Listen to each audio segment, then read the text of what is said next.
Good evening, everyone, and welcome to this meeting of Gravesham Borough Council's Operational Services Committee. I intend to go through some housekeeping matters. This meeting is being live streamed via YouTube and recorded. The recording will be uploaded to YouTube within 2 working days, where it can be accessed by everyone. Members, please use your microphone in front of you when talking and ensure you turn your microphone off once you've finished speaking. Another member or officer will not be able to speak if your microphone is still on. Please note that the Council's visual equipment may on some occasions focus on or near to the public gallery area.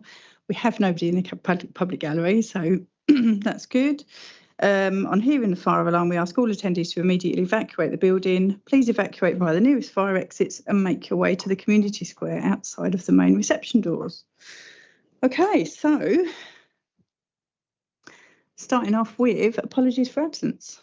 Yeah, through you, Chair, we've received apologies from Councillors Peter Scollard, Alan Ridgers, Derek Ashton and Dakota Diven, with subs from Councillors Tony Rana, Frank Wardle, Alan Metcalfe and Jordan Mead.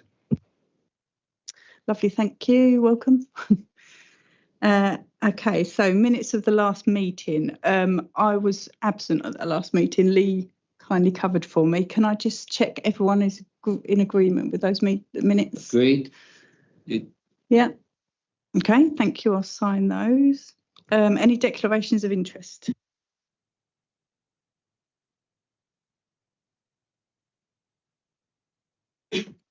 None of those.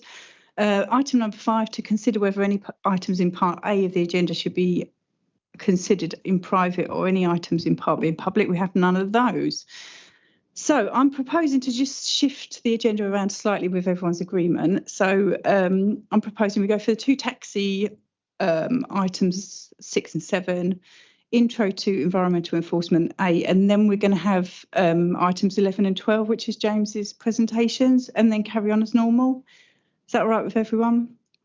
And you're welcome to leave when you're done if that's okay. So taxi tariff post consultation report. Emily? Oh no, Katie.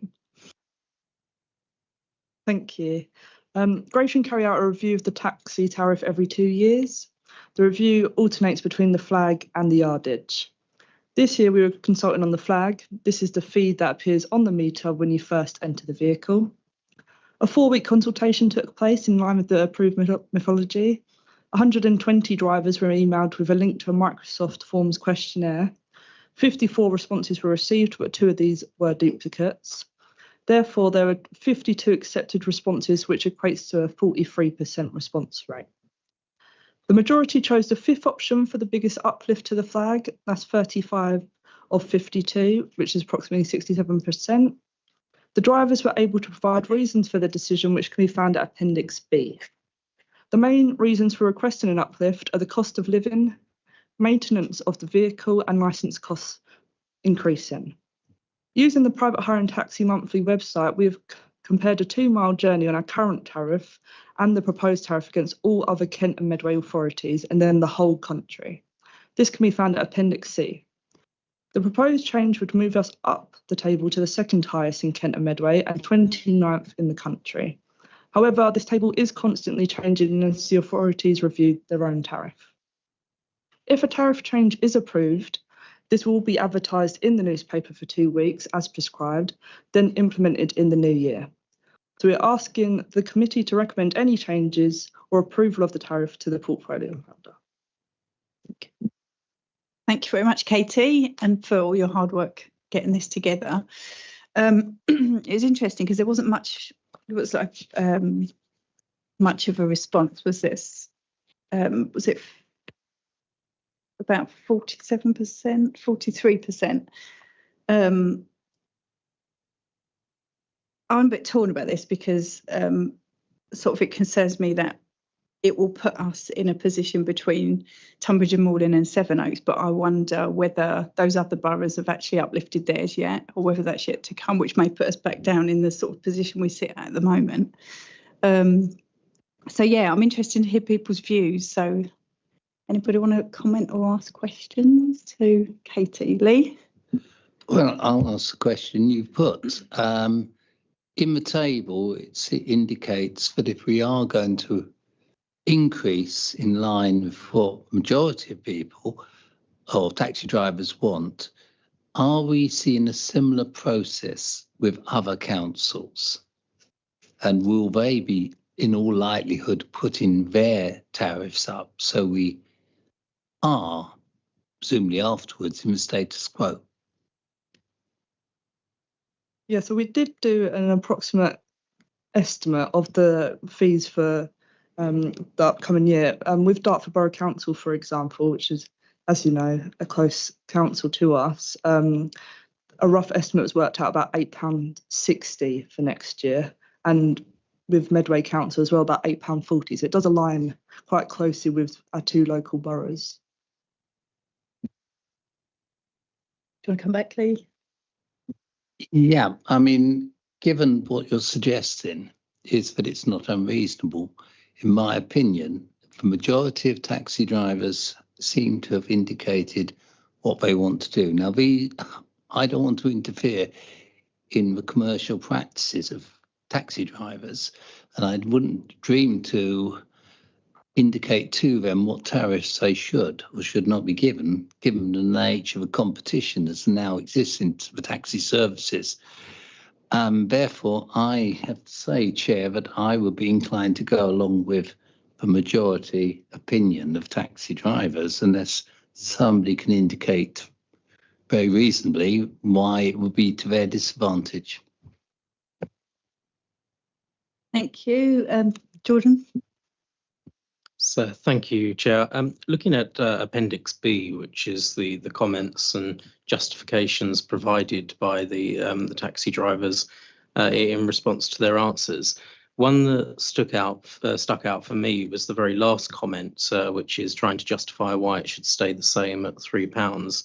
And it was that single line where everyone is struggling, I think we'll lose more customers. Now, this wouldn't be the first time that we've actually supported a rise in the fees. Do we have any credible data to suggest that when we do agree in raising fees, that we see a decline in the number of people using the taxi services?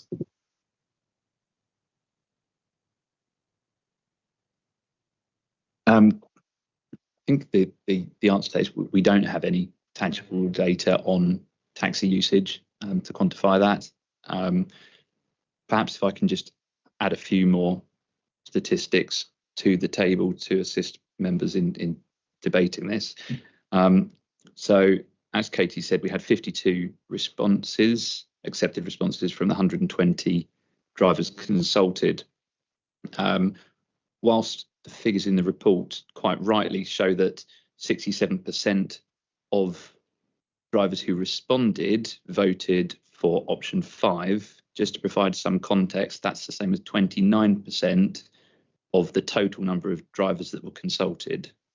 So that indicates, conversely, that around 70% either voted for something other than that option or didn't feel compelled to respond to the consultation at all. When Katie mentioned that we anticipate Dartford's two-journey tariff to go up to £8.60 at the beginning of next year, that, just to clarify, that is an assumption based on their process for revision, where they apply an annual CPI uplift. Medway's, we know, is at £8.40. So if Gravesham's was to increase, then increasing it to option 5 at £3.60 would put us at £8.80 for a 2-mile journey, and then 20p increments less than that. So that's just to provide a little bit more context for member consideration. Can you just clarify though, the £3.60, say that this is what the majority have suggested, that is a maximum they can use, so they don't have to charge that much. Is that right? Yes, Chair, our tariff sets the maximum. So if drivers felt that other options were undercutting them, they could charge less if they so wished. They just can't charge a penny more. Yeah, I think a concern for mine would be sort of like people who'd be like priced out of it and felt they couldn't then get a taxi somewhere. That's just a bit of a concern, Lee. Yeah, I mean, 47% of is not a bad percentage. In all fairness, councillors sitting around here would be delighted if we got something like that figure of people who were interested. I can understand why taxi drivers are very concerned. Some are very concerned. I understand it's their livelihood. But again, I'm not a person who really understands taxis, but I do understand that it is a highly competitive market and it deals with different market sectors. And the people who may go for a taxi in a taxi rank is very different from somebody who will go to a mobile phone and get an Uber. And I also am aware that a large number of our established taxi drivers, probably their main income is not necessarily on the taxi rank, but on school runs and other, maybe airport runs or the like. So again, I'm very loath to get involved in these sorts of commercial interests. The only people who really understand, I think, will be the taxi drivers. And if they feel that they can sustain this sort of price increase, then again, I mean, who am I and who are we, I would suggest, to suggest otherwise. Yeah, that's good points. Tony. Thank you, Chair. Going back to Appendix B and what Councillor Mead said, there's one comment in there. It says 60% of our work has already been given to Uber. And if I feel that if they go for the 360, it'll be 70, 80% will go to Uber, because in the cost of living that we're all facing, especially where my ward, I see so many taxis going up and down Whitehall Road to King's Farm and etc. You can see a lot more Ubers going in that direction than anything else. So I'm mindful that going for the maximum increase will actually reduce their competitive edge compared to Uber. And I would be more inclined to go £3.40 rather than 360. Yes, taking into account that their costs have risen, but I think they're going to be pushing themselves out of the marketplace by the £3.60. Thank you. Jordan, and then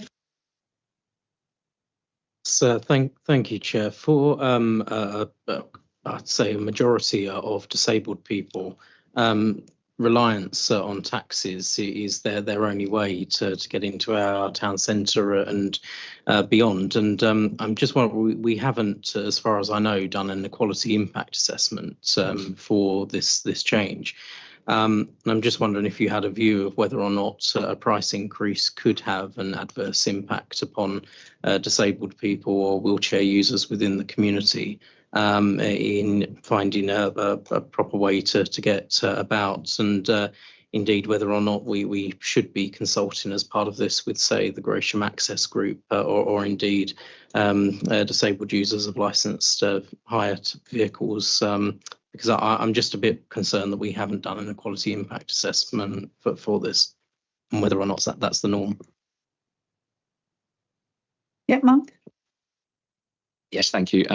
It is the norm. The reason is that the fares that are set have to apply to all such licensed vehicles equally, and similarly, it would be unlawful for a driver to charge more for carrying a wheelchair user than a non-wheelchair user. I think it's also worth saying that a lot of journeys of that nature are pre-booked rather than caught off the rank. And for a pre-booked journey, the cost is set in effect in a contract between the customer and the operator at the time of the booking. We used to have a tariff for larger vehicles and additional passengers, and that was done away with quite a few years ago now, because of the kind of inequalities that brought with it, and arguments and complexities which the travelling public found confusing. So that's why now it's a level fare for all types of vehicles, so it is equal. So thank you, Chair. Yeah, just to clarify, I wasn't suggesting that we should have different fares for different people. It was more of whether or not by increasing the fare cost, we are going to inadvertently make it harder for disabled people to have a means of transport within our community, because I do think as a borough council that's something we should be looking at, because licensed hire vehicles, as I said, is a reliable and safe mode of transport for wheelchair users. Thank you. Frank. Thank you, Chair. Who sets these prices for them to get back to you on, i.e. £3, £3.20, £3.40, £3.60? Who sets them prices? So those are agreed between officers and members of the Gravesham Taxi Association in advance. So in effect, the trade representatives are consulted on what they deem to be acceptable options for consultation before those are then brought for this committee for agreement before they go out to consultation. Yeah, the main reason I'm asking this is if you give 5 options for someone to have a ride, they're always going to go for the biggest. So I don't see the point in giving them 5 options when you know full well they're only going to go for the biggest. But as it says here, cost of living and everything else, everyone's suffering from that. But I can understand they want to rise in respect of the car maintenance, the taxi insurance, their plate fees and everything. But 360, putting it up to 360 is about 20% increase. Okay, you want to come back, Mark? Or? Yeah. Yes, thank you, Chair. Just to kind of clarify on that point, we're talking about, yes, it is that kind of increase.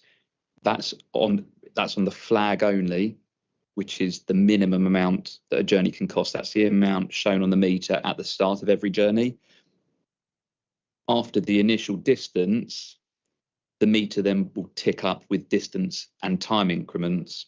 So, of course, that increase becomes less significant the longer the journey is, if that makes sense. Just thank you. Thanks. Lee. Yeah, I mean, I know what Frank's saying. You would normally go for the higher amount if you gave them a choice.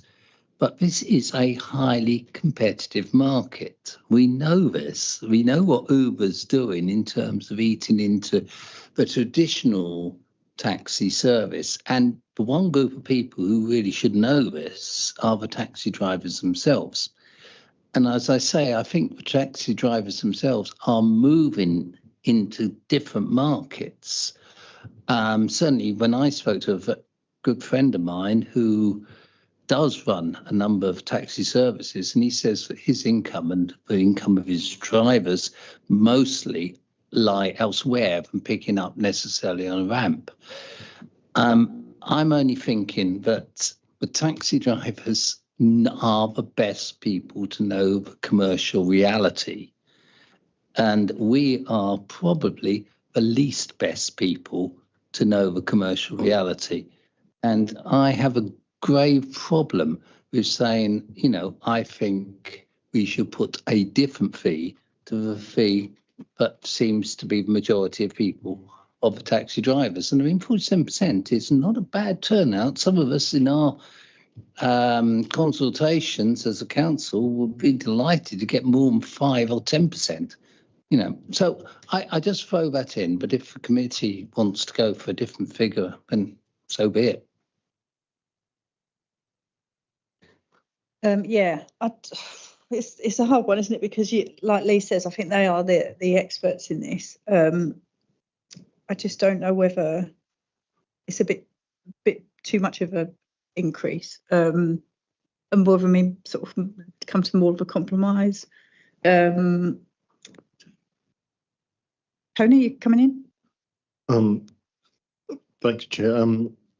They are the experts, really, when you have a look at the financial, when you look at the bigger picture and the town centre and the thriving town centre, is you want people to come to the town centre. And if you're, like you said, Jordan Mead said, if you're disabled, you've got to use a taxi to get into town, your bus services and etc. And I think they're going to price themselves out of that.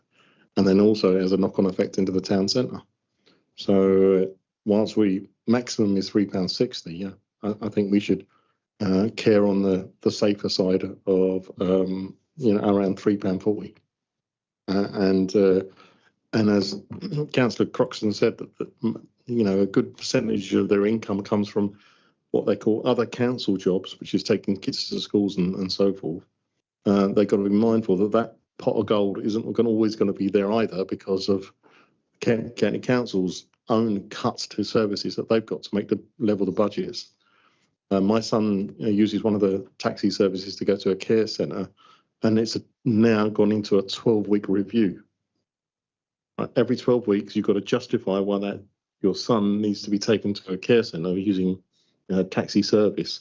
So, on the one side that they might be getting £3.60, but the other income might be dropping off altogether, and then suddenly they're out of pocket for both ends. So I'd be very wary of that. Okay, yeah, thanks, Tony. Yes, thank you, Chair. And I agree with everything that Councillor Rana's just said, because I think the whole reason why this ends up with us as elected members is because we do have to look out for the wider consequential impacts of this, and not only to protect the taxi trade itself, but the wider impacts that this will have on the town centre businesses, but also some of the most vulnerable in our community that rely on these services. So if Councillor Rana is looking to move that as a motion that we go to the £3.40, I'd be very happy to second that. Thank you. Yeah, I mean, I think that sort of seems like a reasonable compromise, really. It's, there's an uplift. It's not as much as they wanted, but it's not far off. How do people feel? Anybody against this idea, or? Yeah, do you want to have a little vote about it? We could see what people think. £3.40. What do people think about £3.40? Chair, could I suggest that you've had a proposal and a seconder, then I suggest just put it to votes. Yeah. Okay. Yeah. So who agrees with the £3.40? Yeah, unanimous. Okay. Yeah. So I will sign that off at £3.40. Katie, if that's okay with you guys. Thank you. Excellent. Right. Okay. So we move to agenda item. Where are we? 7. So it's Katie again with the taxi policy pre-consultation report. Over to you. Thanks. Thank you, Chair. The Hackney Carriage and Private Hire policy must be reviewed every 5 years. An in-depth review of the policy has been carried out, where website links have been updated, outdated information has been removed, and clarification has been added where needed. The biggest proposed change is in relation to the emissions for our licensed vehicles. The 2021 midterm review implemented the following requirements. Firstly, all vehicles not wheelchair accessible or limo must meet or exceed Euro 6. Secondly, from the 1st of April 2025, all new vehicles must be fully electric.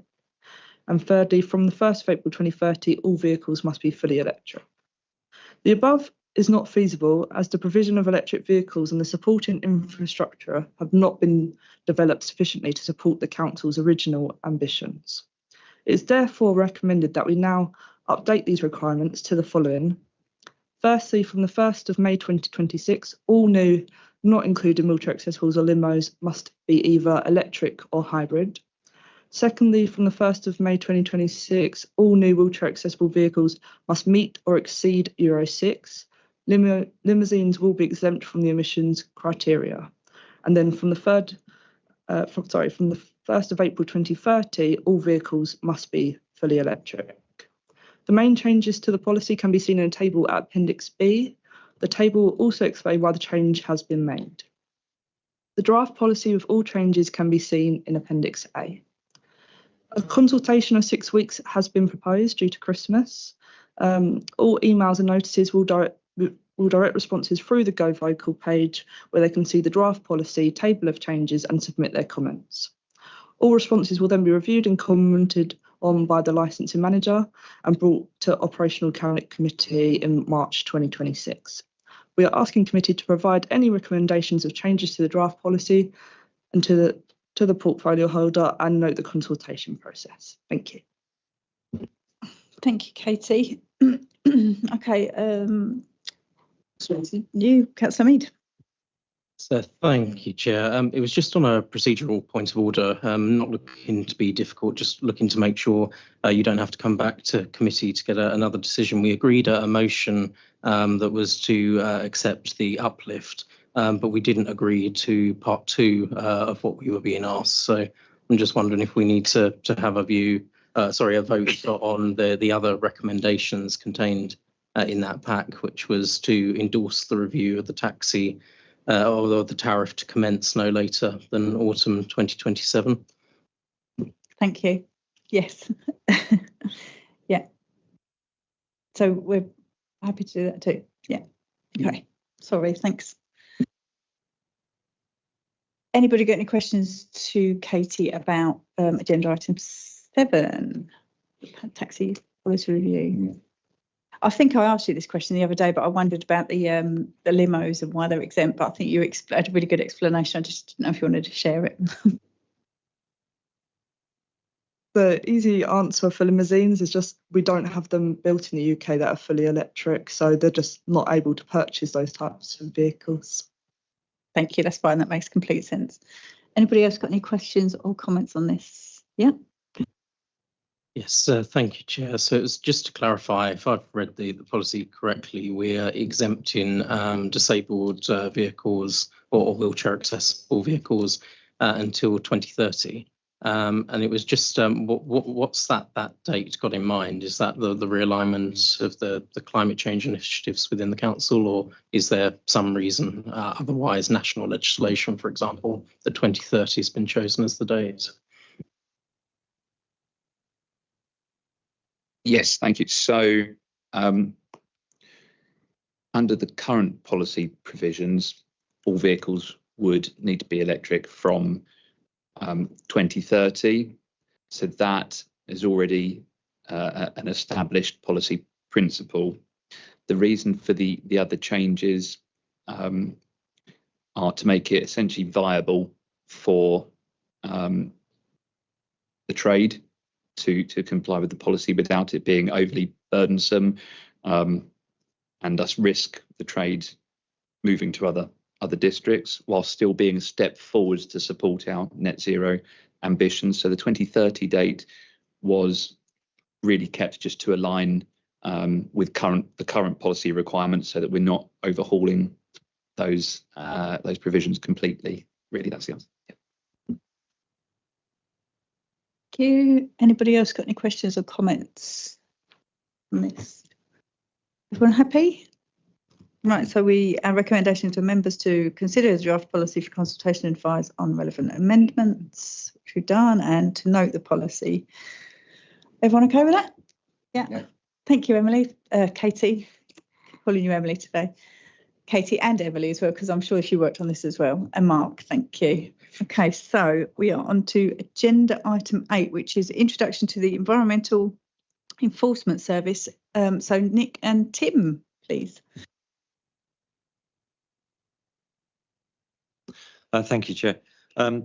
The report that's been prepared is in relation to an overview of the Environmental Enforcement Team, having moved from the umbrella of Community Safety to Operational Services. And the report is to provide the Operational Services Cabinet Committee an update on the work of the Environmental Enforcement Team structure and remit, the powers available to the team, including the type of enforcement actions and the level of fixed penalty notice. The report also highlights the positive actions of the team to date and details of these high-profile example cases.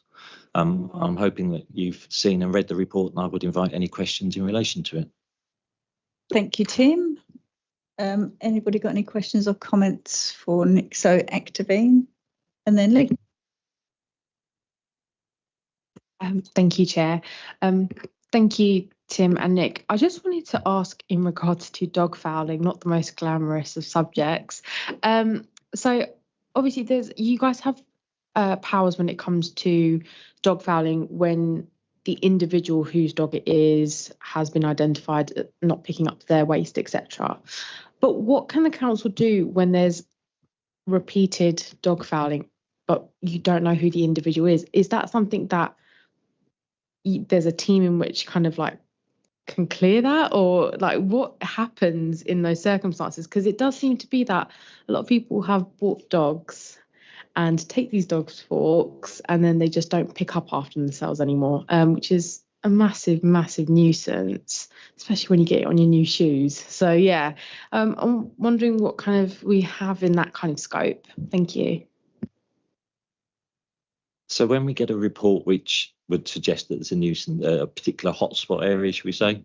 I don't like using that term, but a hotspot area. The first thing that we'll do is the street scene enforcement officers will carry out high visibility patrols in the area to try and engage with the local public and speak to them and educate them. We put signage up to draw attention to the issue and the fact that they can be fined for the dog fouling. Regarding the actual clearing up side stuff, we notify waste management, or they're notified of it by the members of the public. So then the area is visited and cleared. But actually catching people and doing the enforcement is quite difficult. It's a bit, it's a bit like people speeding. If there's a police officer about, they drive at the, yeah. So we do what we can, but really it's around engagement and education. Thank you very much. Lee, over to you. I mean, in my opinion, this is an excellent report. I can remember when we paid lip service to enforcement and environmental issues and didn't have any officers and did absolutely nothing about it, although we said we would. And I think that what's happening now is a very clear indication that this council and hopefully other councils now are taking this seriously. But I think it is becoming a broader issue. Can I just mention the Oxfordshire issue? And that councils are also, the finger is pointing at councils as being in some way also involved in this, and perhaps also not being quite taking the enforcement they should do on bigger issues. Now, I'd welcome a comment on that, and then I would have another question if I can, Chair. Okay, in relation to, I'm aware of the Oxfordshire incident which has been in the news. There are a number of areas in East Kent which have suffered similar issues, which Canterbury is dealing with, and actually the Environment Agency have picked up the bill for clearing. It is a nationwide issue, and it is related to organised crime within the waste industry. We have been very lucky that when we have had situations which are going to develop into large illegal waste sites, that we've had early notification and we've been able to visit and basically stop them in their tracks and take enforcement action. And we've been very successful with taking enforcement action against those. The Environment Agency have the remit for dealing with large-scale fly tips and environmental offences, particularly in relation to toxic waste. But in reality, local councils tend to pick up that work because the Environment Agency don't actually have the capacity to deal with it. The secret is, I think, is that we mustn't be complacent about it, that we rely on early reporting, and we must make sure that if we get any indication at all that there is an illegal waste site area starting to develop, that we deal with it very quickly.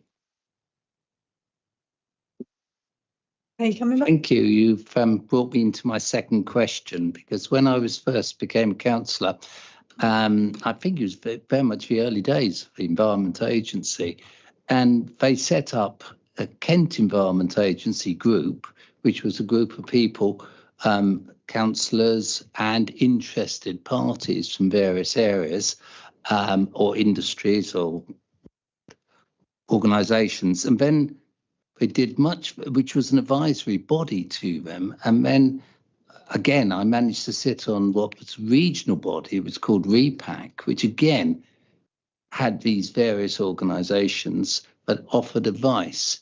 The Environment Agency found it very embarrassing, I think it's fair to say, and after a number of years abolished it. But what became increasingly clear that the Environment Agency, to me, and this is my personal opinion, was, let's say, heavily influenced by the water boards and the National Farmers Union, and tended to not act as strongly in terms of enforcement as many of us would have hoped they would do. And I wonder if in terms of some of these problems you're having, well, we're having in Ashford and Canterbury and the like, and may well have here at some point, and obviously Oxfordshire, I just wonder if you could give me your opinion off the record, if you like. I can't say off the record being filmed, but I would welcome your opinion on how much support you feel the Environment Agency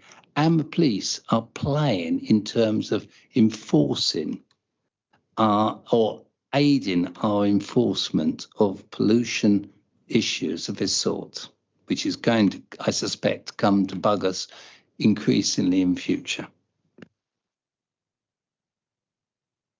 I think the issue with the Environment Agency is that they are totally under-resourced for the work that they have to do in relation to environmental and waste crime. They've obviously got conflicting remits in relation to all sorts of environmental issues. It's a huge organisation, and actually it's a very small part of it. It's involved in the investigation of fly tipping. To put it in perspective, I believe at the moment they've got a team of about 6 officers who cover from Portsmouth all the way around London out to the southeast and part of Essex as well.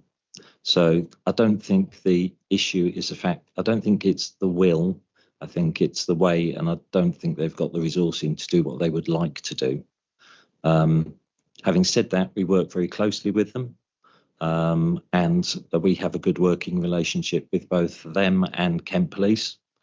We did, in relation to the police, until recently, we did have a county-wide rural task force team which we worked with, but there were changes and the decision was made that their work with us would be moved down to a local level, so we would be working with local policing teams. The local policing team is very good, they're very helpful, we work very closely with them. The only thing that we suffer from, having moved down from a county basis, is that we have lost the knowledge of some of the officers who were on the rural task force to deal with environmental crime. But actually our working relationship is getting better, and we certainly at the moment have a really good working relationship with North Kent Police out of Thames Way. And I thank you very much for that. Thank you. Councillor Mead. So, thank you, Chair, and it's really encouraging to see the work that's being done in this area. And I note that some of the fly tipping that I've reported in, the speed at which it's now collected doesn't go unnoticed from residents. Just under the responsibilities section, I was surprised not to see graffiti included as a enforceable environmental offence, because for me, if you graffiti under a bridge, for example, it could serve as a catalyst for showing that area is not cared about, and actually then encourage others to litter in that area or indeed fly tip.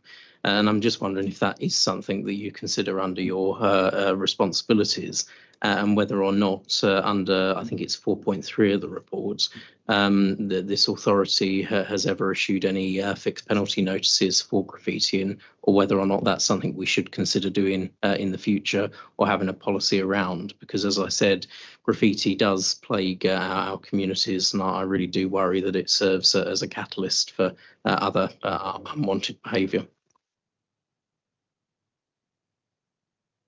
Graffiti isn't under our remit at the moment. However, the street scene enforcement officers will take action if they witness it or it's reported to us. We certainly work with Kent Police to deal with graffiti. I think the thing with the street scene enforcement officers is that where we realise there are graffiti hotspots, that we liaise with the Waste Management Unit, who are very quick to clear graffiti, and hopefully we don't have the broken window situation where it's added to by other antisocial behaviour. So the work of the street scene enforcement officers, although it is environmental enforcement, they're very much the eyes and ears of other areas within the council, and don't just stick to the environmental enforcement side of things. Okay, thanks. Anybody else got any questions, comments? A little bird has just told me that Nick is leaving at the end of January. This is news to me. So I'd just like to say thank you for all the work. You've been here for a long, long time, haven't you? Yes, I am leaving. I'm going to Tunbridge Wells Council. But yeah, I've been here 8 and a bit years. So yeah, thank you for that, Chair. Yes, I think we can all join in saying thank you for your hard work and congratulations on your new job. Yeah, thanks for your report and all your hard work that's gone into this. So good luck in the future, Nick. Okay, so what we're going to do now is we're going to take agenda items 11 and 12. So this is James' presentation on St Andrew's Gardens and playground works. Over to you.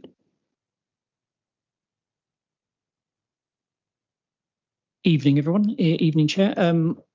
So as was just alluded to, I'm going to go through a number of items under this operational service committee report, just as a verbal update more than anything else, to kind of give you an idea of things that are happening at the moment in the world of the horticultural department of Gravesham Borough Council. So I put together a presentation just to kind of give you an overview for those who don't understand or aren't aware of the horticultural department and this particular report. So Gravesham Borough Council maintain and look after 38 playgrounds around the borough. We maintain and manage those, including regular inspections on a weekly basis, a quarterly basis, and annual basis to various different degrees. One thing that we've done over the last 4 years of my tenure working at the council is we've undergone significant improvements to a lot of the playgrounds through funding that was available post-COVID. However, it's been flagged on numerous occasions that actually there are a number of sites that have needed some significant investment and some time, energy to, I think, reflect on improvements to those particular play parks. We did a playground audit of those, of all of the playgrounds, and found that actually 32 required additional investment to make some improvements to the whole site or additions to the sites. These were flagged as seen on the map above you or around you, showing kind of particular points and the placement around the borough, primarily focused kind of within the Gravesham up down to the A2. So particularly high footfall areas in residential areas. The areas highlighted in red were the ones that flagged the most significant and in need of the most work with the highest footfall.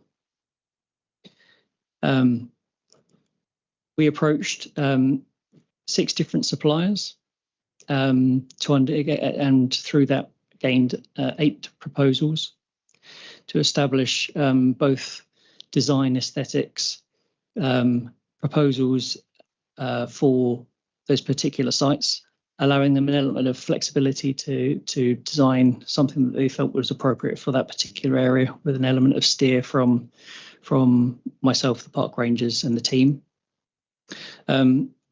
We scored those based on a number of different factors. So it was even across all of the 8 different proposals. financial being more heavily weighted, but also about sustainability. And that isn't just sustainability of the materials that were chosen, that's also sustainability in regards to the ease of maintenance, ease of gathering and selecting of parts, and the cost implication that would come further down, potentially down the line, as we're maintaining them on a regular basis. Equally, the aesthetics of them as well, how they fit into the environment, how they fit within the playground equipment that's currently there, if it's an addition to, and also the playability. So the other play factors, anything else that's maybe enhanced on it, things like sensory or educational play within those play pieces of equipment. So they all scored as part of a matrix for all of those proposals. From those, we've put together a priority list of all the ones that were identified, and identified that actually there are, with the funding that we have available to us through the capital funding playground reserves that's given to us via budget, as well as two Section 106 funding opportunities that were available for specific areas and for specific requirements. Those sites are what was called and is currently called the Addy Zone down at the Promenade, which is, as if any of you are aware, had fallen into some state of repairs, and we've obviously had to take out some of those pieces of equipment. One thing about that, actually, as part of the vision, the budget saving, and the impact that we tried to have, as actually that equipment, although it was removed, many of those pieces were still functioning and actually had still a healthy amount of life in them. So actually we've gone through a process of actually refurbishing those, stripping those all the way back, and actually repowder coating and changing all the internal parts, and they will have a new lease of life at the second site, which is Rocheville Gym. So that's using some funding that was available through KCC to enhance that space, so we can actually bring that new lease of life within the Rocheville area, covering the Northfleet area in particular. The other site is Mackenzie Way, which is additions to the play park around the shopping centre there. Michael Gardens, which is part of the housing estate, again over towards Cascades, and that's replacing some of the wooden multi-play unit, both toddler and slightly older age group in there, which was a timber framed, which was about 15 years old and is in a state of decline, I think is a polite way of putting it. So there's some additional units that would be going into that space. St Gregory's or St Aidan's, depending where and who is looking at the maps. They've varied names, but there's again two units that will be replacing ones that are a little bit battered and bruised, sparking a little bit of rejuvenation and life within that play park, as it's again heavily populated in that area with lots of children. There's a scout hut across the road, a church with a lot of community groups working there, and a surgery next door to it. Windmill Hill is an extension on the work that had happened with the unit that was installed a few years ago. This unit is an enhancement of that space, keeping in the theme of the castles and the fortification, in the same, provided by the same manufacturer, and it replaces a unit that was previously burned out through an arson incident. So that uses the foundations that are there currently, but it enhances it with a bit more play value for slightly older children in that space. Woodland Parks is a small addition, replacing a piece of equipment which it always is quite costly with anything that goes wrong with it. We tend to find that groups of older children tend to gather on it currently, and not necessarily antisocial behaviour, but it's not the best sort of gathering point for children. And this is a kind of climbing unit that would be kind of an enhancement of that space. Warwick Place over at the Hive, some additional units within that space, and Brightlands again, small little tucked away pocket park, and it's an addition to those elements. Before I move on, has anyone got any questions about playgrounds?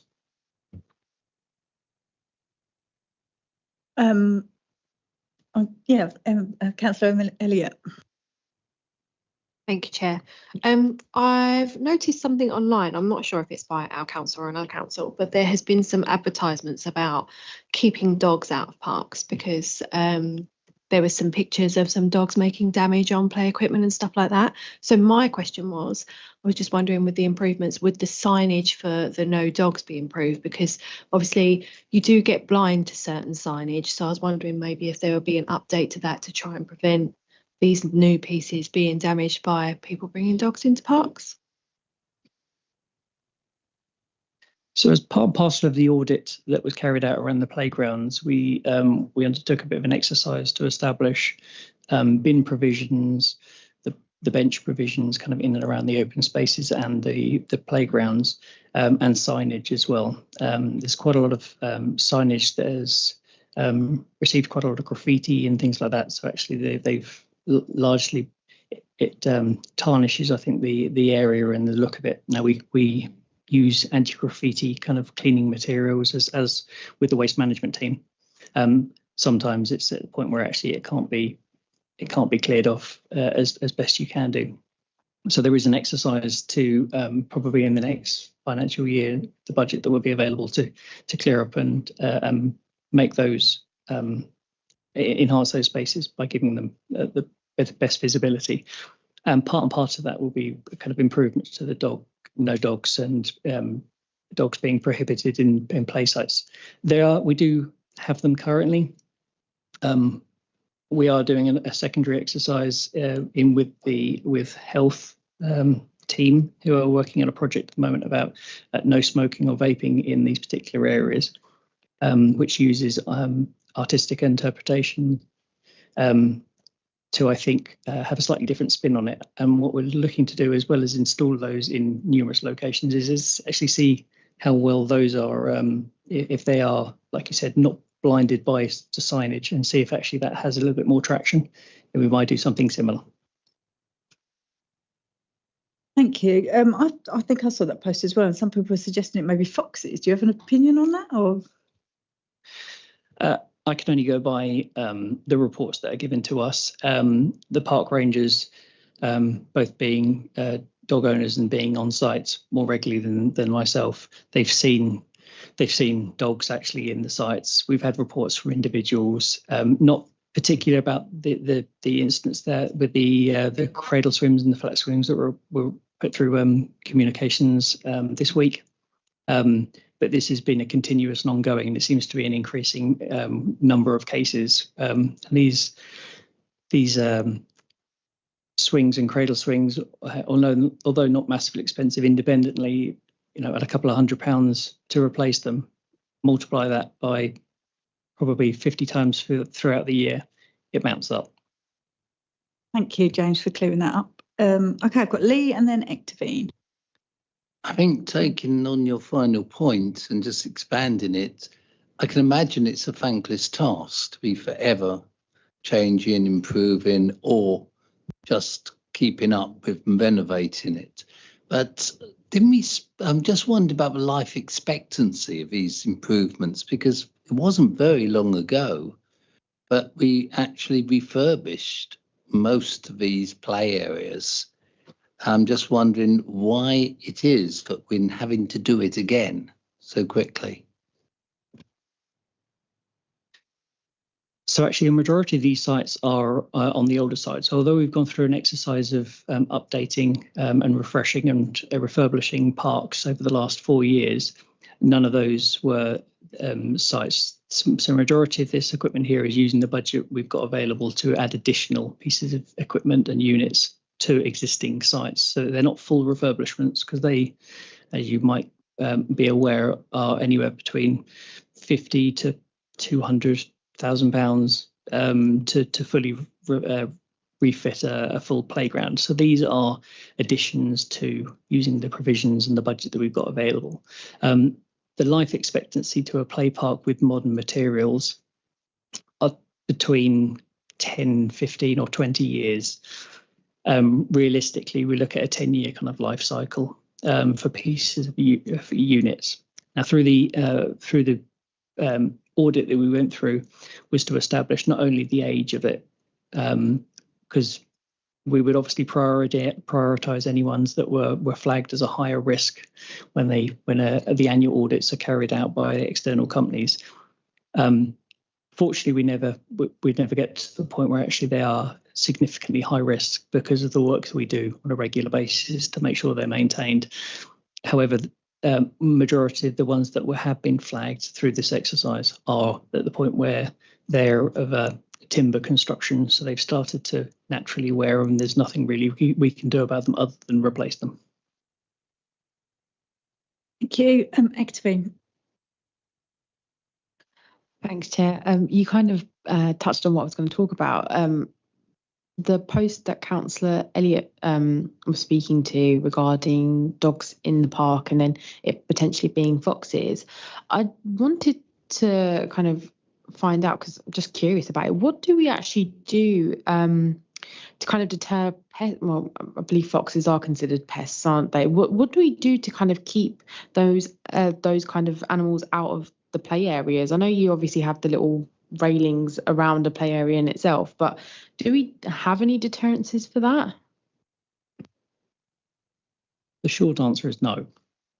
Obviously, these spaces are open spaces, and where they're not open spaces, they're in sites of urban environments, which unfortunately are obviously sites where there's going to be waste, rubbish, whether it's left there on purpose or otherwise, which is going to be attraction to vermin.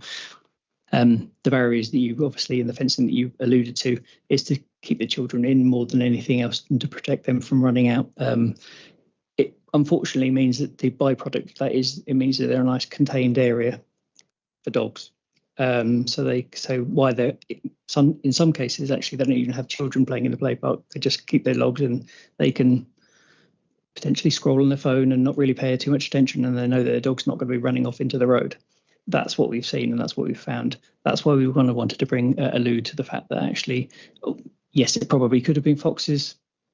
More often than not, it is dogs that are just the owners either aren't paying attention or potentially are even paying attention, and we've seen that as well, unfortunately.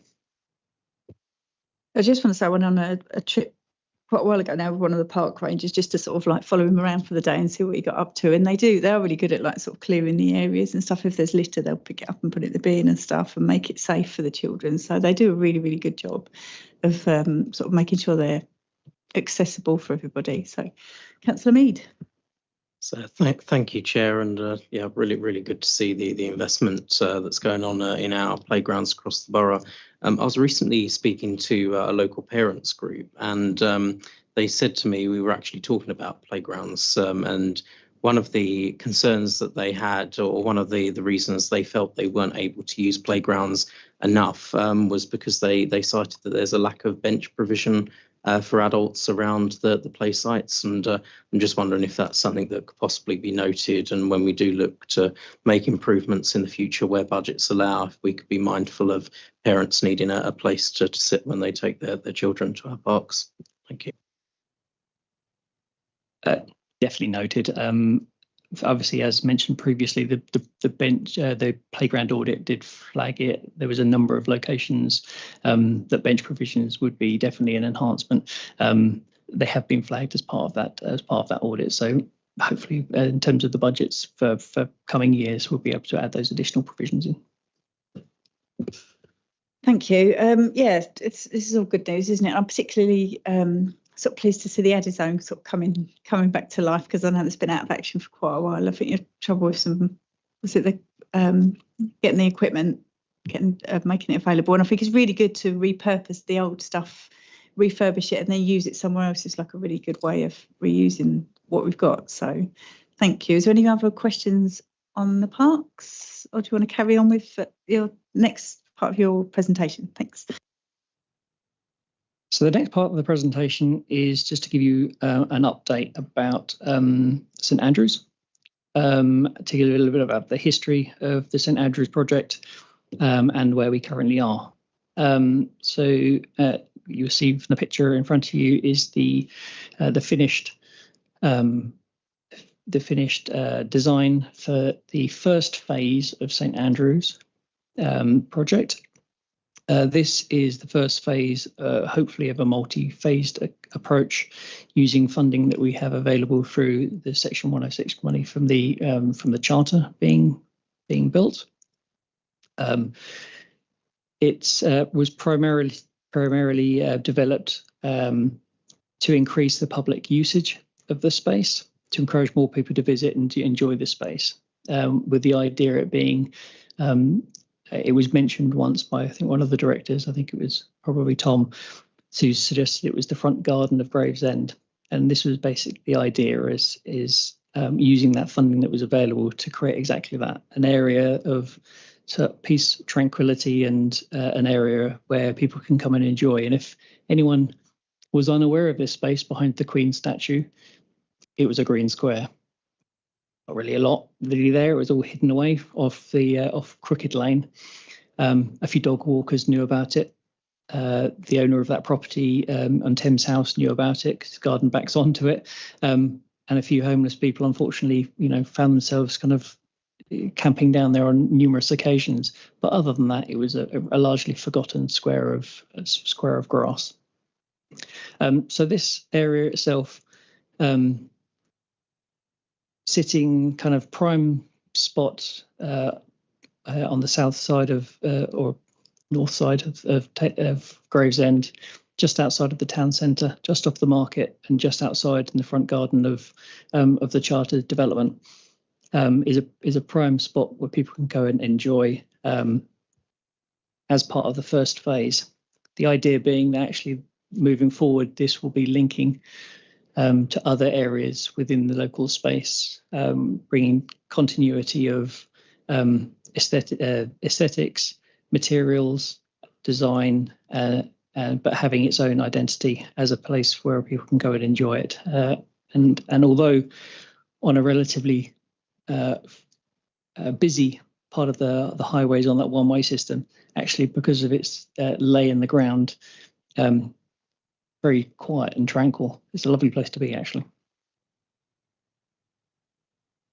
So the actual improvements themselves would looked to give open and make it accessible, additional seating, lots of flat paths, again aiding to that accessibility, increase of light and visibility, improved planting, biodiversity within that space, being a safe and inviting place for people to enjoy, and mention as being that formal, tranquil garden for people can go and sit and take a moment.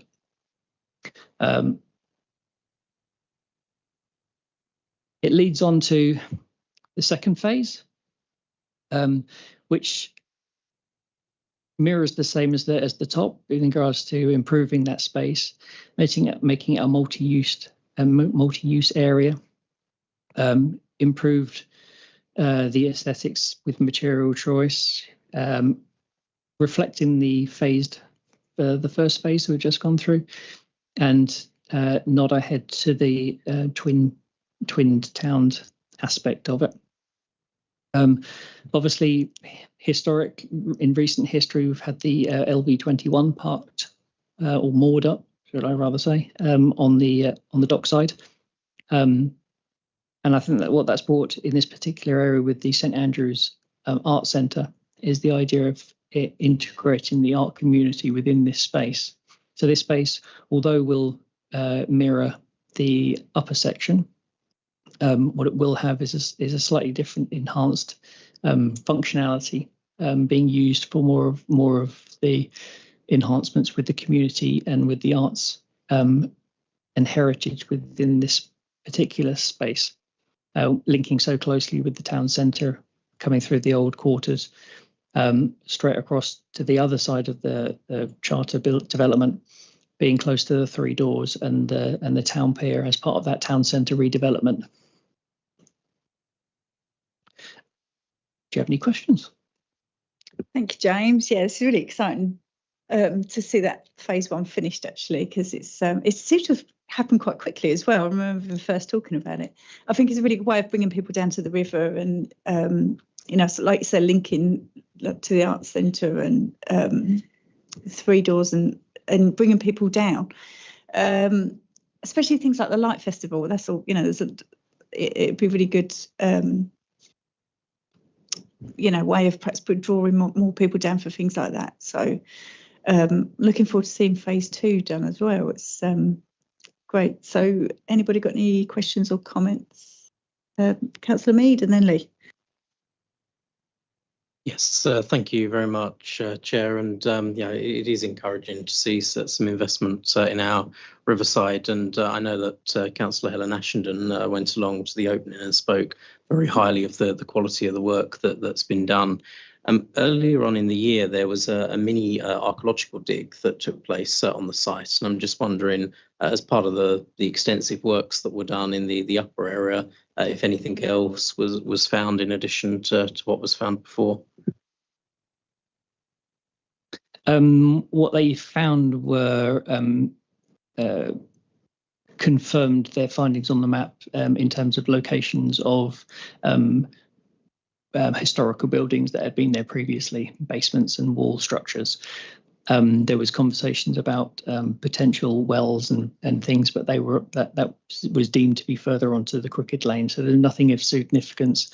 Everything that was captured was archived and was put as part of the exhibition that was put on along with any findings for down in the at the charter that was put on at the Civic Centre several months ago. Chair, can I echo the point Councillor Mead's making? I think it's excellent what's going on there. And I think it's really becoming a centre of people's congregation and of art, and particularly with new ideas about St Andrews. And I think it's great. And I think you've done really well to have held your nerve against some individuals who have probably taken advantage of sort of NIMBYism. But apart from that, I would say that at least we have an opportunity to celebrate this, because it wasn't so very long ago that proposals were made to build a 32-storey tower, a residential tower on this very site. And a group of people actually managed legally to turn this into an identified play area or an open space for community space. And now that is what is being fulfilled. And I think that's great development. Many thanks. Thank you. Any other comments or questions about this? Yeah, Councillor Mead. Yes, thank you, Chair. I remember that planning committee meeting well. I know I agree with everything that Councillor Croxton has just said. One bit of feedback that I think Councillor Helen Ashenden gave as part of her visit was that I think the group that were being given that tour identified that there was a pretty sharp drop in one of the places, and just wondering if any action has been taken to address that, and whether or not any gates or fences, etc., could be put there to potentially limit any liabilities in the future. It was identified. Obviously, the open space was opened officially on that particular day. There's a couple of elements that weren't quite finished there. So the additions to the CCTVs, the connection of the electrics, both of which have been finished now. The drop off to where the horse chestnut trees and the banked area, which is the area that you mentioned. Yes, there's a knee-high wooden rail that's going there tomorrow or early part of next week, I believe, if I'm correct, but that's all been scheduled in to be completed. Excellent. Okay. So no more questions, comments. Thank you, both of you, because I know you both worked hard on this, and Anita as well. So well done and thank you very much. Thank you. Okay, we are on to agenda item 9. Joel's been waiting so patiently over there. So yeah, Waste Management Annual Report Mid-Year Update, please. Thank you, Chair. Given the time, I'll take the report as read, but I will give a few key headlines for each section and pause for any questions there may be. So the report is an update to the annual report that we brought to this committee in June of this year. And in the past 6 months, there's been, as well as the delivery of the vital services, projects and initiatives that have been underway during that time, which have resulted in improved service delivery, reduction in carbon emissions from our operations, waste reduction, enhanced recycling opportunities for residents, and improved recycling performance. So section 2 gives an update on waste and recycling performance. Recycling and food waste that has been collected has increased year on year, and the tables and the specific statistics are given within the report, while we've collected less refuse overall and per household. Are there any questions on section 2? Do you want to carry on? Thank you. So moving on to section 3, this outlines our completed projects, and included there's an update on curbside glass recycling, which has been in place since July 2024, and I believe it's around 16% of the dry recycling we collect is glass. So the messaging has been getting through to residents, and the service is being used. One point I wanted to highlight in particular was our summer food waste campaign that we ran in conjunction with Kent County Council, which to date has resulted in an additional 3.4 kilograms of food waste collected per household, which is an increase of 12% year on year. It's always a difficult one because collecting for more food waste means there's food being wasted, which we don't want, but equally we definitely don't want it in the black sack waste, creating more emissions. So by recycling the food waste and capturing more of it, that is the positive news story. And over the summer, we did have a composition analysis of residual waste. So different samples were taken from different parts of the borough to look in minute detail at what different types of material were in the residual waste. And compared to the last composition analysis, which was done about 3 years ago in 2022, there's been a 36% reduction in food waste being found in the black bag waste during that study. So that tells us that in conjunction with more food waste being captured for recycling, there's less food waste being put in the black bags and potentially less food overall being wasted.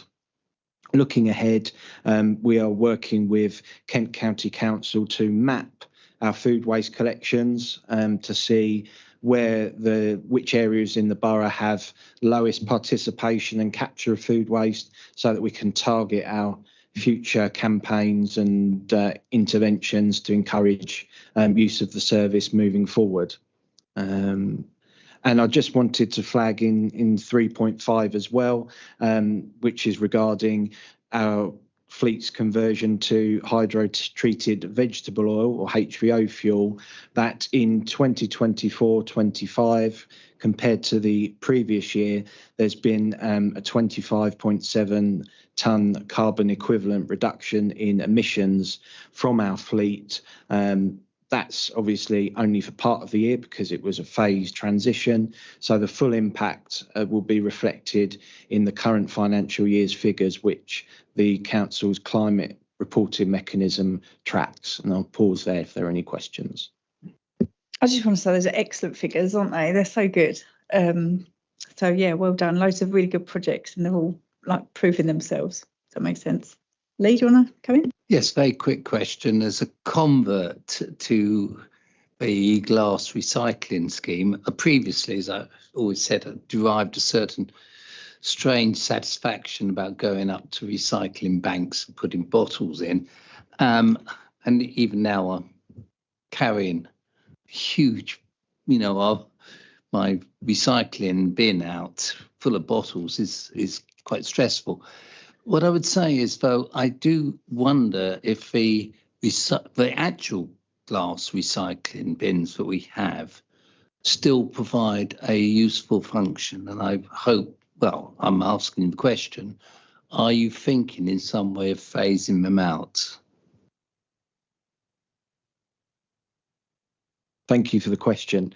I mean, certainly since we introduced the curbside service, we have seen quite a significant reduction in the use of the banks. So what we are looking at is monitoring the ones and the ones across the borough, how well they're being used, and of course we're continuing to provide curbside recycling to flats and town centre properties without sort of bins and things like that. So we're constantly improving the curbside offering. So in the future we'll potentially review it, but no decisions have been made at this time. Briefly come back. I mean, I hope that there will still be some facilities available. I can see a reason why you might reduce them, but I thought the electrical waste recycling is particularly very, very good. And if it's not as well used as I've suspected it probably is from these figures, I'm sure it will become more and more popular as time goes on. Are you going to come in? Yeah, I was just going to actually, Councillor Croxton just kind of asked the question that I was going to answer anyway. So on the electrical recycling, obviously those sites are very, very popular. And I was at a county-wide sort of my equivalent a couple of days ago, and we were discussing various projects around recycling. And actually, the majority of authorities across Kent, I haven't told Joel this, the majority of authorities across Kent have asked me to, or Joel, to provide a summary of how we've actually delivered that and the results, because nobody else in Kent does it. And the results have been really successful, and other authorities are looking at the funding stream and how they can potentially implement the electrical recycling in their boroughs as well. So sort of leading the way on certain things when it comes to recycling.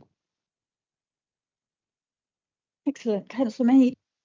So thank you, Chair.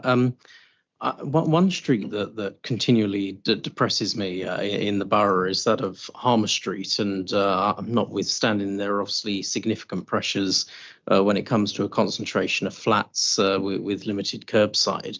I'm just wondering if any thoughts being given to how we can possibly overcome some of those challenges around Harmer Street and just the overall attractiveness of, I think there's either daily or bi-daily collections that go on down that street, but it really does look incredibly unsightly, and I'm afraid has inspired fly tipping and people to feel that they can just dump furniture on what should be a beautiful road leading into our town centre. Yeah, I can answer that. Yeah, Harmer Street has probably been a problem for 26 years I've worked at the council, and where there have been a number of initiatives that we put forward to try and reduce or remove that problem. We have managed to, in some blocks, when they're redesigned, manage to design those problems out. So down the bottom of Harmer Street on the left or on the right as you come up, all those flats were redone, and we made sure through the planning process that bins were put in as well. So now that we're getting to a point where we've made the change to the refuse and recycling service, just tweaking that, our plan next calendar year is to look at how we deliver that street cleansing service and to identify those particular hotspots.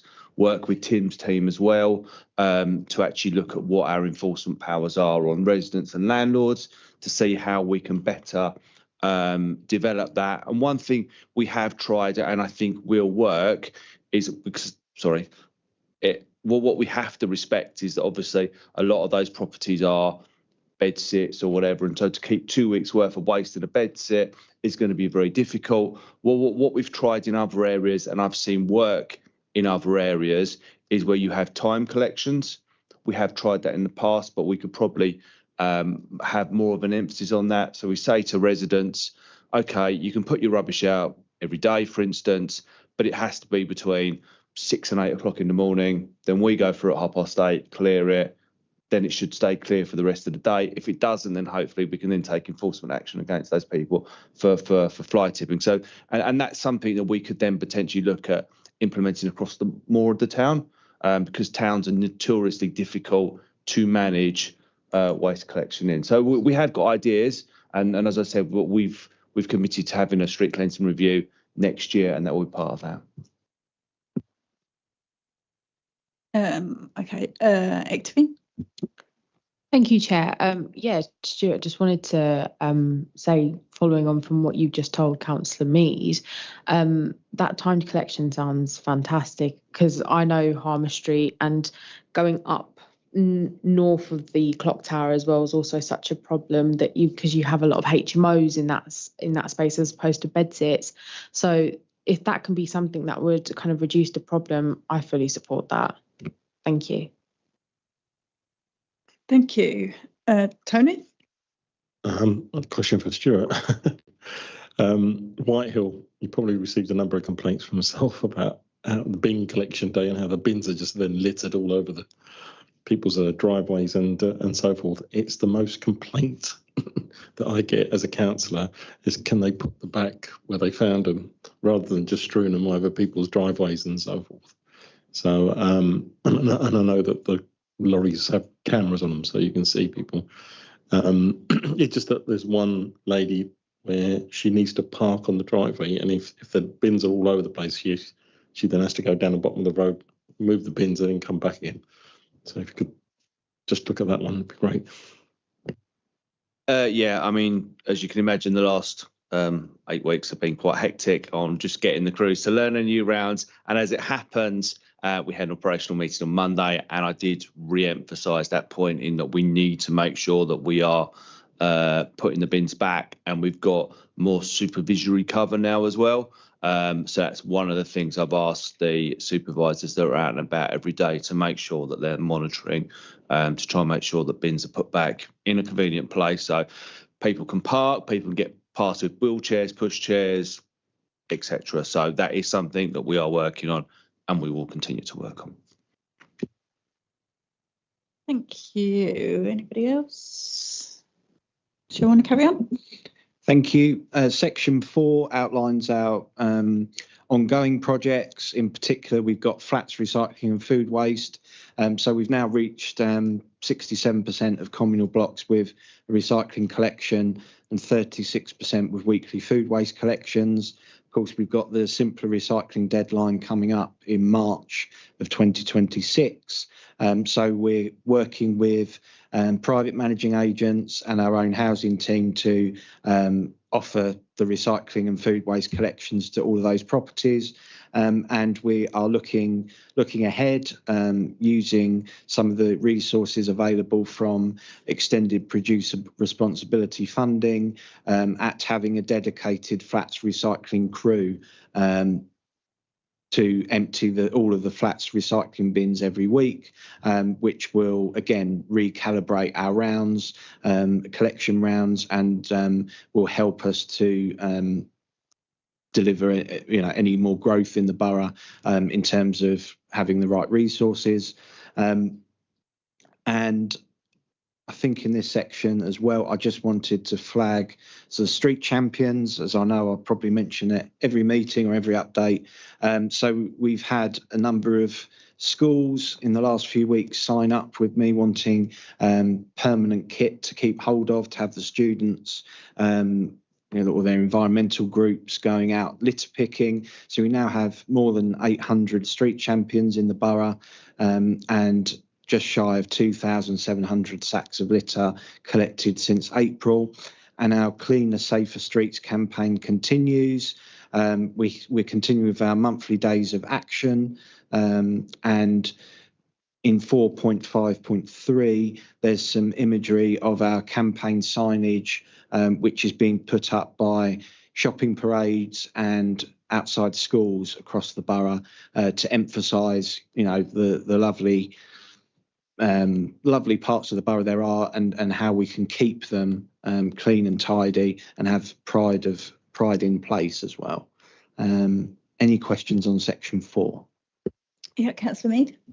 So thank you, Chair. Just considering pride of place, one complaint that I get frequently from residents, and I'd like to think as a responsible dog walker myself, is that there seems to be, and I don't know whether it's that there are now more dogs in the borough or people are being more responsible, but dog waste bins are overflowing. And I'm just wondering, has there been a reduction in how often those bins are emptied? And are we looking to phase out some of those horrible bins that have the awful metal lid that people just stack the dog waste bags on top of, because it is becoming really unsightly in some of our open spaces? Thank you for the question. There hasn't been a reduction in the frequency, but there has been some turnover of staff, unfortunately, in certain rounds.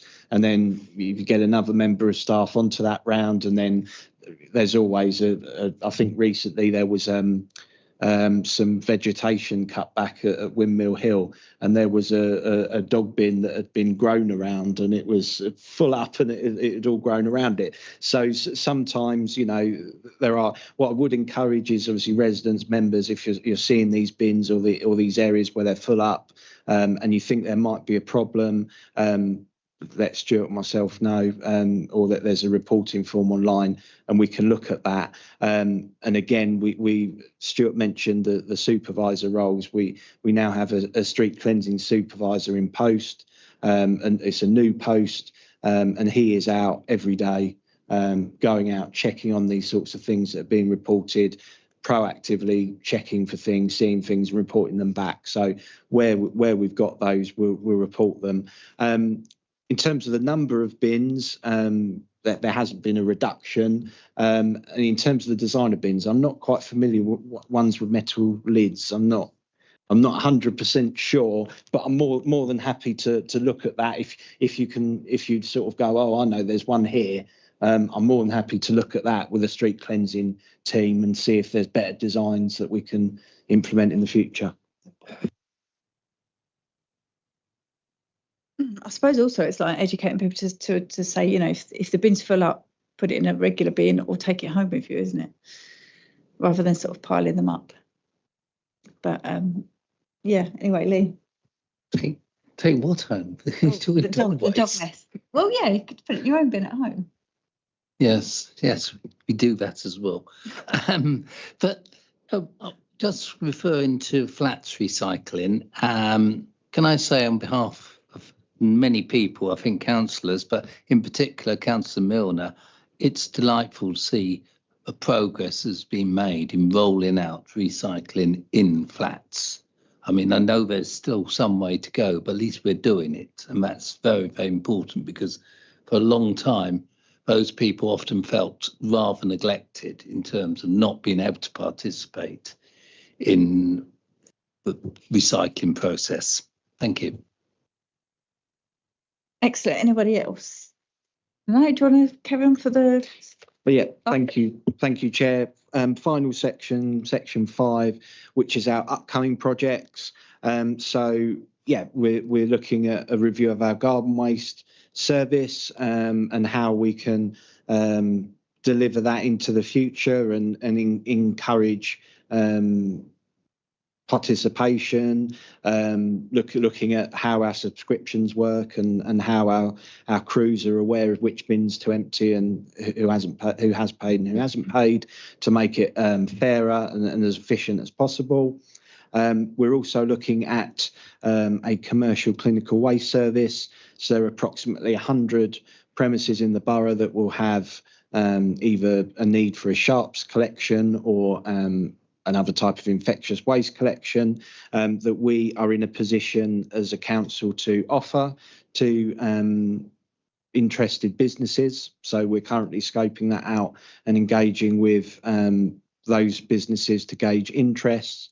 And also, as Stuart's already mentioned, with the collection round changes now bedding in, and the final changes and refinements being made, we're in a position looking ahead to start to realign the street cleansing schedules to follow the waste collection. So where we're now working in particular areas, so for example, on Mondays, there's a lot of collections going on in Higham. It might be that in the future we can focus our street cleansing efforts following that waste collection in Higham, for example. So we can look at our resources and how we allocate them to reflect the waste collections that go on across the borough. And I'll be happy to take any questions. Yeah, Councillor Mead. Yes, thank you, Chair. Just on garden collections, is it the intention that this year we'll also be offering the free Christmas tree service collection as usual, and will we have a social media campaign ready to go out on that one? Thank you, Councillor Mead.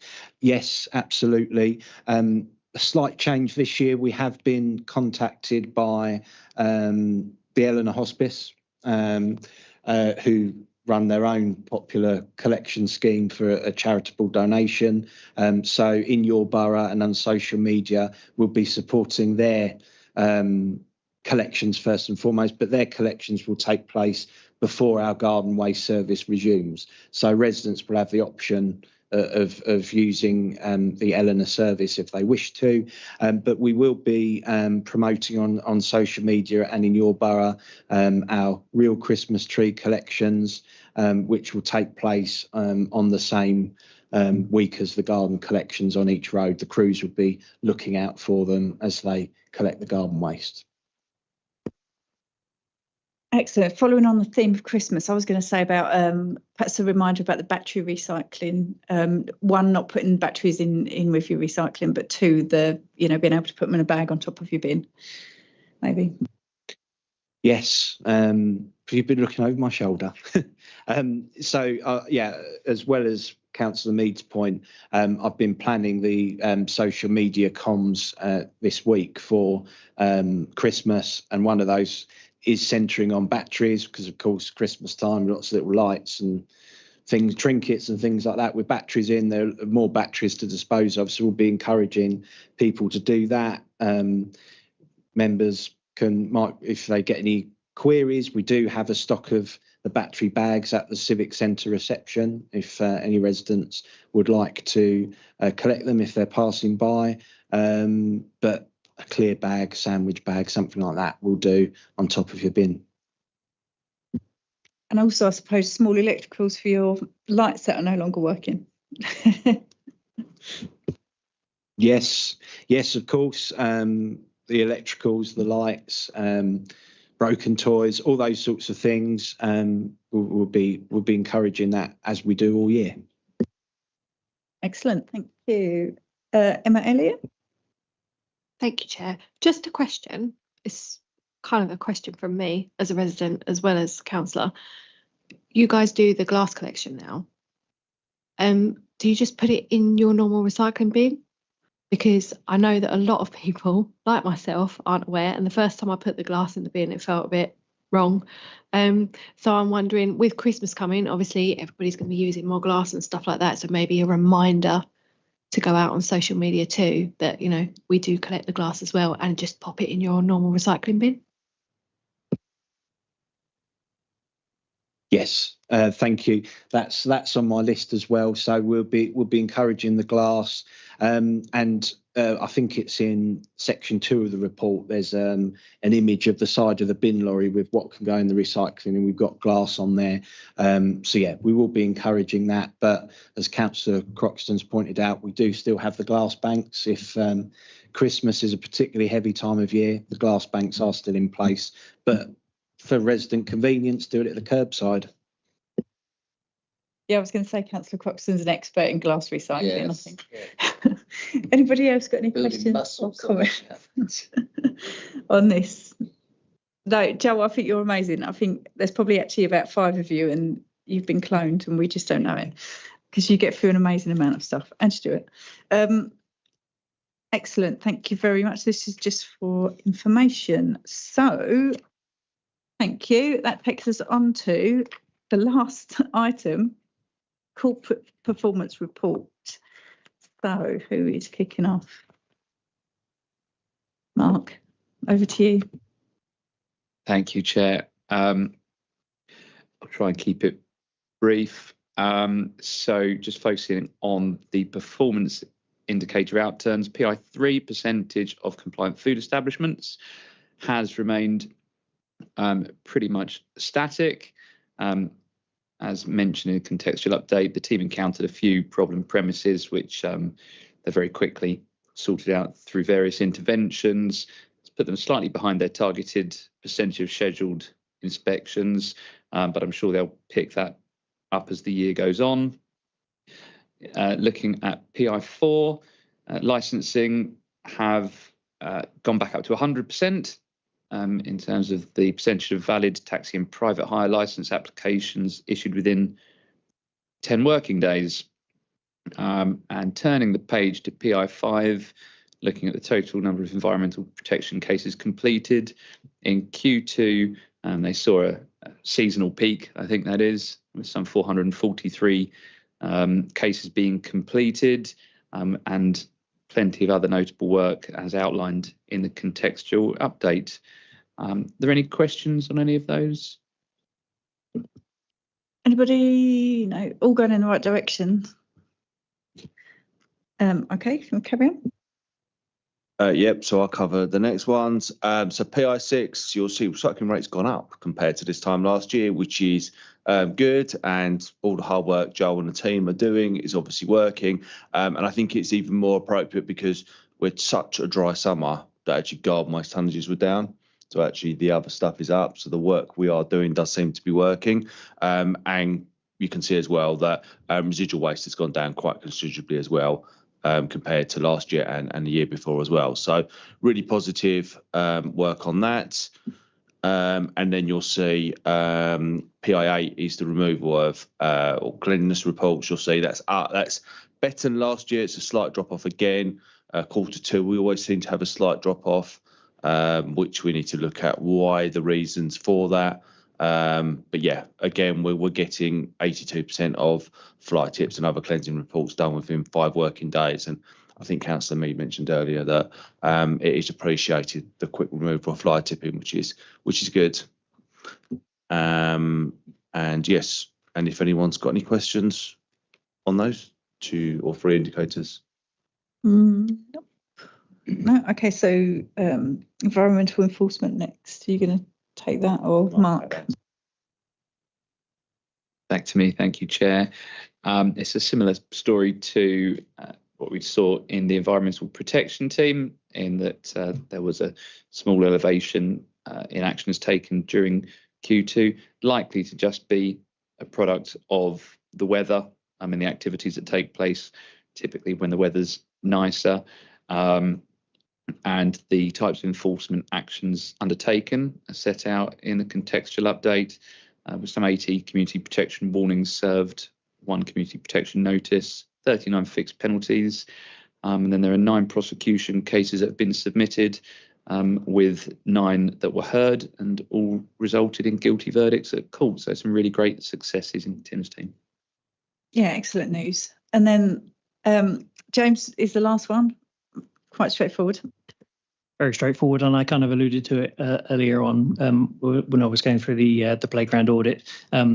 100% of the playgrounds have remained open because of the work we do in regards to the regular inspections, maintenance, and keeping on top of things. Also keeping a healthy stock of parts that are likely to be required, like seats that are damaged from dogs or foxes.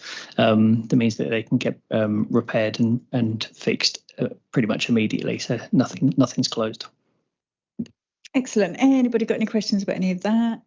Any comments? No. Okay, so takes us to agenda item 13, to consider whether any items in part A of the agenda should be considered in private or part B. We have none of those. Any other business? There is none, and no exclusions. So close the meeting at 21:09. Thank you very much, everybody. Good night.